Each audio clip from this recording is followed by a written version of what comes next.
عليكم ورحمة الله وبركاته. قال النبي صلى الله عليه وسلم: أنا خاتم النبيين لا نبي بعدي، أو كما قال عليه الصلاة والسلام. النصیحہ قرآن و سنت اکیڈمی کی طرف سے آن لائن ختم نبوت کورس کی 23ویں نشست ہے. ہماری آج کی اس گفتگو کا عنوان ہے امام مہدی علیہ السلام کا تعارف اور مرزا قادیانی کی حقیقت. محترم سامعین، چونکہ مہدی ہونا یہ ایک روحانی منصب اور مقام ہے، اس لیے شہرت اور عزت کے بہت سے بیماروں اور متلاشیوں نے اپنے اپنے زمانے میں مہدی ہونے کے دعوے بھی کیے، اور بہت سے لوگوں نے ان کو مہدی تسلیم کر کے مہدی مان کر اپنی آخرت کو بھی خراب کر لیا. چنانچہ مرزا قادیانی نے بھی اپنی زندگی میں مہدی ہونے کا دعویٰ کیا. تو آج کی اس نشست میں ہم حضور خاتم النبیین صلی اللہ علیہ وسلم کی مبارک احادیث کی روشنی میں امام مہدی علیہ السلام کا تعارف، احوال اور علامات کا ذکر کریں گے، اور ساتھ ہی مرزا قادیانی کی زندگی کا تقابل بھی پیش کریں گے، تاکہ ہم دیکھ سکیں اور سمجھ سکیں کہ کیا واقعی مرزا قادیانی اس معیار اور علامات پر پورا اترتا بھی ہے یا نہیں. آئیے دیکھتے ہیں. ذخیرہ احادیث کی روشنی میں امام مہدی علیہ السلام کا یوں تعارف کروایا گیا ہے. امام مہدی علیہ السلام کا نام حضرت صلی اللہ علیہ وسلم کے نام نامی پر ہوگا، یعنی محمد یا احمد نام ہوگا، اور امام مہدی علیہ السلام کے والد کا نام حضرت صلی اللہ علیہ وسلم کے والد کے نام پر ہوگا، یعنی عبداللہ ہوگا، اور امام مہدی علیہ السلام کا لقب مہدی ہوگا. حضرت فاطمہ رضی اللہ عنہ کی اولاد سے ہوں گے. آپ کا چہرہ اور پیشانی نہایت روشن ہوگی، داڑھی گھنی ہوگی. آپ کی ولادت مدینہ منورہ میں ہوگی. اللہ تعالیٰ ایک ہی رات میں آپ کے اندر وہ تمام صلاحیتیں پیدا کر دیں گے. امام مہدی علیہ السلام زمین کو عدل و انصاف سے بھر دیں گے. امام مہدی علیہ السلام کے ظہور سے قبل دریائے فرات میں سے سونے کا ایک پہاڑ ظاہر ہوگا، اور اس پہاڑ کو حاصل کرنے کے لیے 3 لشکروں کی آپس میں خون ریز جنگ ہوگی. حج کے موقع پر مینا میں خون ریزی ہوگی. سفیانی نامی شخص کا خروج ہوگا جو بہت فساد برپا کرے گا اور اہل بیت کا قتل عام کرے گا. چنانچہ علماء امام مہدی علیہ السلام کو تلاش کرنے کے لیے مکہ مکرمہ پہنچیں گے تو علامتوں سے پہچان لیں گے کہ یہی امام مہدی ہیں، اور حالت یہ ہوگی کہ امام مہدی علیہ السلام کعبہ کی دیوار سے اپنے چہرے کو لگائے ہوئے اور ان کی آنکھوں سے آنسو جاری ہوں گے. یہ حضرات جب ان کو پہچان لیں گے تو بیعت کی درخواست کریں گے. اس پر وہ جواب میں ارشاد فرمائیں گے کہ میں تو ایک انصاری ہوں، اور یہ کہہ کر وہ وہاں سے مدینہ منورہ کو روانہ ہو جائیں گے. ابھی علماء ان کو پھر تلاش کرنے لگیں گے، اور تلاش کرتے کرتے مدینہ منورہ پہنچ جائیں گے، مگر جو ہی امام مہدی علیہ السلام کو ان کی آمد کی اطلاع ملے گی تو وہ دوبارہ مکہ مکرمہ آ جائیں گے. اور پھر یہ حضرات جب مکہ مکرمہ ان کو تلاش کرتے کرتے پہنچیں گے تو پھر امام مہدی علیہ السلام دوبارہ مدینہ منورہ چلے جائیں گے. یعنی ان حالات کے اندر امام مہدی علیہ السلام نہ ہی اپنے مہدی ہونے کا دعویٰ کریں گے اور نہ ہی لوگوں سے کہیں گے کہ مجھ سے بیعت کرو، بلکہ شروع میں تو انکار کریں گے اور یوں کہیں گے میں تو ایک انصاری ہوں. الغرض 3 بار آنے جانے کے بعد امام مہدی علیہ السلام حجر اسود اور مقام ابراہیم کے درمیان بیٹھ کر ان حضرات سے بیعت فرمائیں گے. یہ رات عاشورہ یعنی 10 محرم کی رات ہوگی. عشاء کی نماز کے وقت امام مہدی علیہ السلام حضور صلی اللہ علیہ وسلم کے جھنڈے اور قمیص مبارکہ کے ساتھ ظہور فرمائیں گے. عشاء کی نماز کے بعد مقام ابراہیم کے پاس آ کر 2 رکعت ادا کریں گے، اور پھر ممبر پر چڑھ کر بآواز بلند خطبہ ارشاد فرمائیں گے.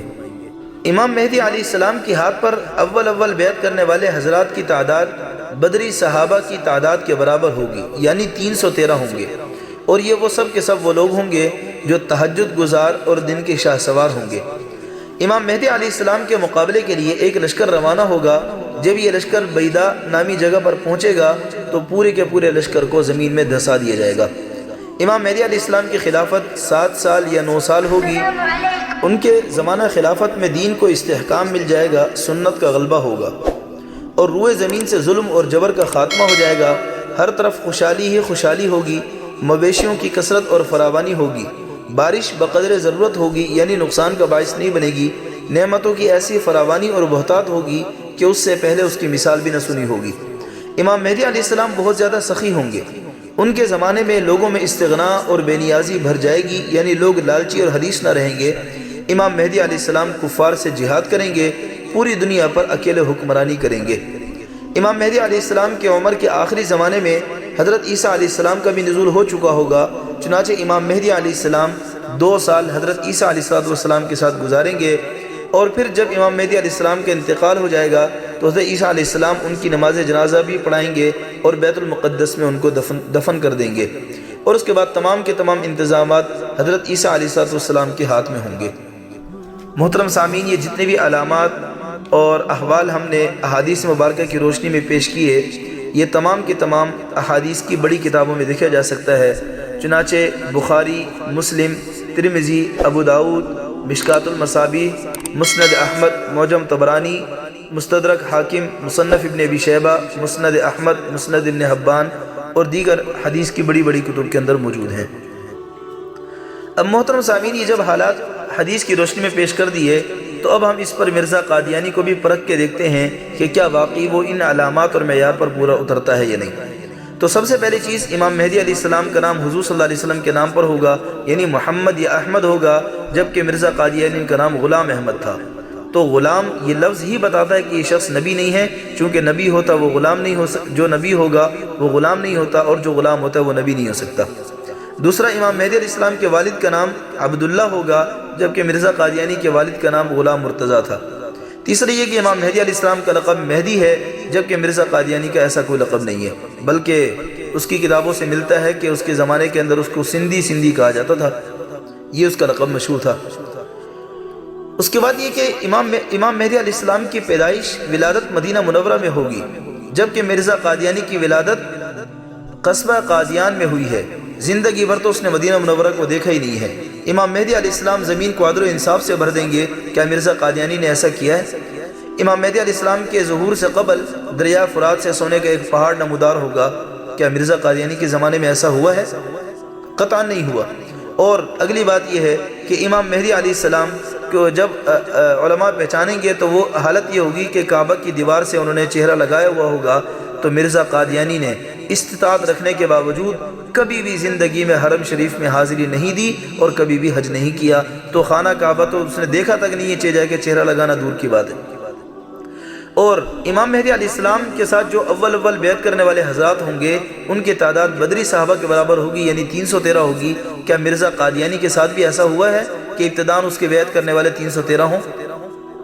اور اگلی چیز یہ ہے کہ امام مہدی علیہ السلام کفار کے ساتھ جہاد کریں گے، اور مرزا قادیانی کی حقیقت تو یہ ہے کہ اتنا بزدل اور ڈرپوک تھا کہ زندگی میں انگریز کے خلاف جہاد کرنا تو دور کی بات، بلکہ یوں کہتا تھا کہ میں جہاد کو منسوخ کرنے کے لیے بھیجا گیا ہوں، اور بلکہ یہاں تک لکھا کہ میں نے ممانعت جہاد میں اس قدر کتابیں لکھی ہیں کہ ان سے 50 الماریاں بھر سکتی ہیں۔ اور امام مہدی علیہ السلام کے زمانے میں دین کو استحکام مل جائے گا، کیا مرزا قادیانی کے دور میں ایسا ہوا؟